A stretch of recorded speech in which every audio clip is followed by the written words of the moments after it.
ክልተ ገረዋውት ነይሮም እቲ ሓደ ክንድዚ ቅርሺ አልቅሕካ እየ እቲ ሓደ ድማ አየለቅሕኻንን በፍጹም አየለቅሕኻንን ክርክር ይልዓል ይከራኸሩ ድሃር ነገራት ብዕርቅ ክውድእዎ ደልዮም ብሽማግለ ይእከው ሽማግለ ይእከውን እዚ አየለቅሕኻንን እንዳበለ ጸንሐ ወዲ ኣብ ቅድሚ ሽማግለ ዋይ ብትክክል አልቅሕኻን ኢኻ ምልቅሕ አልቅሕኻን ኢኻ ግን ሕዚ ክኸፍለካ አይክእልን ቅርሺ ስለዘይብለይ ክመልሰልካ አይክእልን ይብሎ ነገራቶም ብዕርቅ ክውድእዎ ስለዘይከኣሉ ጉዳይ ናብ ቤት ፍርዲ ይወስድዎ ድሓር ኣብ ቤት ፍርዲ ቀሪቦም እዚ አለቅሕ ዝብል ዝነበረ ወዲ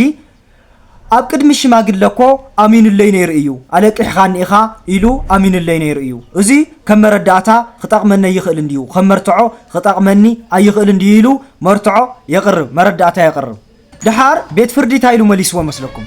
ኣብ ሽምግልና ዝተወሃበ ቃል ናይ እምነት ቃል ኣብ ቤት ፍርዲ ቀሪቡ ከም መርትዖ ከገልግል ኣይኽእልን ኢሉ እሞ እንታይ መሲልኩም ኮራት ተኸታተልተይ በመሰረት አዋጅ ቁጽሪ 1237 ዝባር 2013 አንቀጽ 75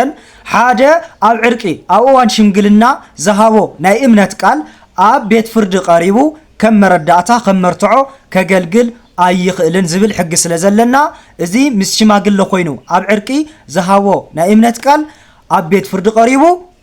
ከም መረዳእታ ከገልግል ኣይኽእልን ከም ኤቪደንስ ክጠቅም ኣይኽእልን ማለት እዩ ከምዚኦም ዝበሉ ሓበሬታታት ንኽበጽሕኩም ፎሎው ላይክ ሸር ምግባር ይትረስዑ ሰሰናዩ ኣብዘዝ ዘለኹሞ